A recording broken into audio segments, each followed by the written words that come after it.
بسم اللہ الرحمن الرحیم۔ السلام علیکہ یا صاحب العصر والزمان۔ مختار بن ابی عبید ثقفی 671 ہجری امام حسین علیہ السلام کے انتقام کے لیے ہونے والے قیام کے رہبر، تابعی اور طائف کے رہنے والے تھے۔ مسلم بن عقیل جب امام حسین علیہ السلام کے سفیر کے عنوان سے کوفہ آئے تو مختار نے ان کی میزبانی کی، لیکن مسلم بن عقیل کی شہادت کے وقت مختار عبید اللہ بن زیاد جو اس وقت کے کوفہ کا والی تھا اس کے زندان میں قید تھے۔ مختار نے اپنے قیام کے ذریعے واقعہ عاشوراء اور حضرت امام حسین علیہ السلام کے قتل میں ملبوس بہت سارے مجرموں کو قتل کیا۔ بعض اس بات کے معتقد ہیں کہ ان کے قیام کو امام زین العابدین علیہ السلام کی تائید بھی حاصل تھی۔ مختار نے قیام کی کامیابی کے بعد کوفہ پر اپنی حکومت قائم کی اور 18 ماہ حکومت کے بعد مصعب بن زبیر کے ہاتھوں قتل ہوئے۔ ان کی قبر مسجد کوفہ میں مسلم بن عقیل کی قبر کے ساتھ واقع ہے۔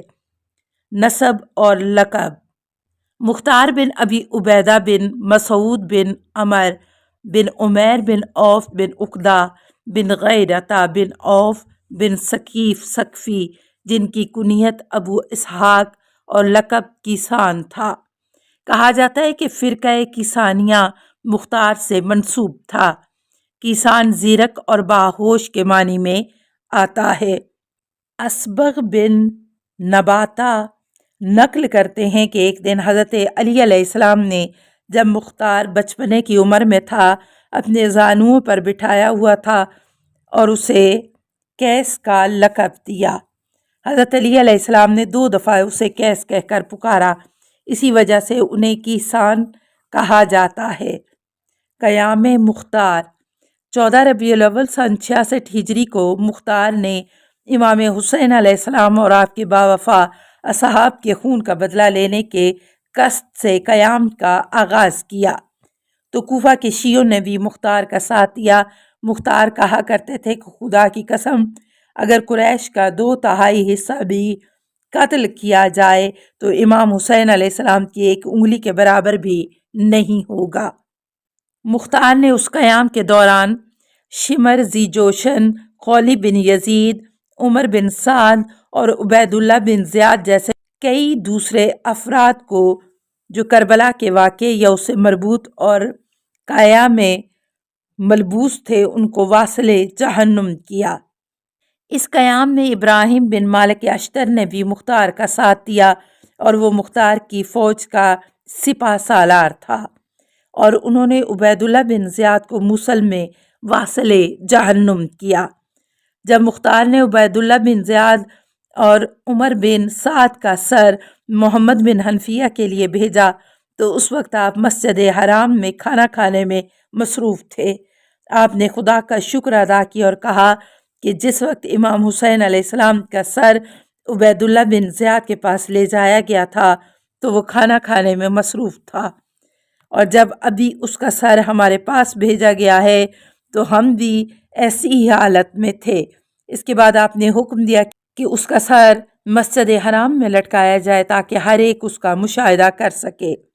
شہادت: قیام کے بعد 18 ماہ کوفہ پر حکومت کرنے اور 3 گروہ شام میں بنی امیہ، حجاز میں آل زبیر اور کوفہ کے سرداروں سے جنگ کرنے کے بعد آخر کار 14 رمضان سن 67 ہجری کو 67 سال کی عمر میں مصعب بن زبیر کے ہاتھوں قتل ہوئے۔ مصعب کے حکم پر مختار کا ہاتھ کاٹ کر مسجد کوفہ کی دیواروں کے ساتھ کیل لگایا گیا، لیکن جب حجاج بن یوسف کوفہ پر قابض ہوا تو چونکہ وہ بھی قبیلہ ثقیف سے تھا اسی بنا پر اس نے مختار کے ہاتھوں کو دفن کرایا۔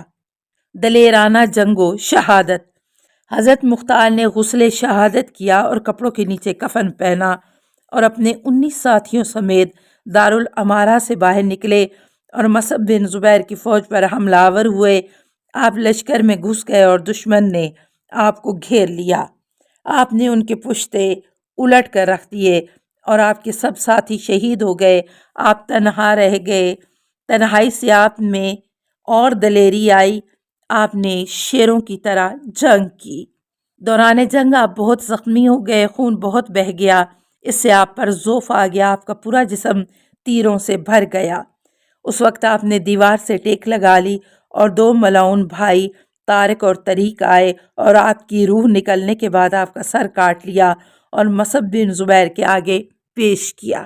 اس ملعون نے حکم دیا کہ آپ کا سر مسجد کوفہ کے در پر لٹکا دو۔ حوالہ کتاب مختار آل محمد۔ مختار کی بیوی کا قتل۔ مصعب نے نعمان بن بشیر کی بیٹی عمرہ جو کہ مختار کی بیوی تھی، اس کو مختار سے بیزاری اختیار کرنے پر مجبور کیا، لیکن اس نے اسے قبول نہیں کیا تو مصعب نے اسے قتل کر دیا۔ ایک اور روایت میں آیا ہے کہ مصعب نے عمرہ سے کہا کہ مختار کے بارے میں تمہاری کیا رائے ہے؟ عمرہ نے کہا کہ وہ ایک پرہیزگار آدمی تھا اور ہر روز روزہ رکھتا تھا۔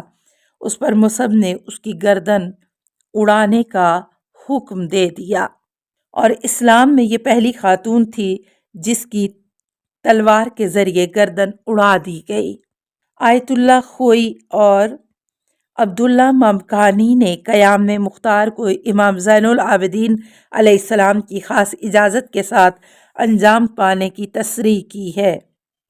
السلام علیکہ یا صاحب العصر والزمان، الامان الامان الامان من فتن الزمان، السلام علیکہ یا خلیفۃ الرحمن، السلام علیکہ یا امام الانس والجان، السلام علیکہ یا مظہر الایمان، السلام علیکہ یا شریک القرآن، السلام علیکہ یا قاطع البرہان، السلام علیکہ یا امام زماننا ھذا اجل اللہ فرجک وسہل اللہ مخرجک وظہورک، السلام علیکہ ورحمۃ اللہ۔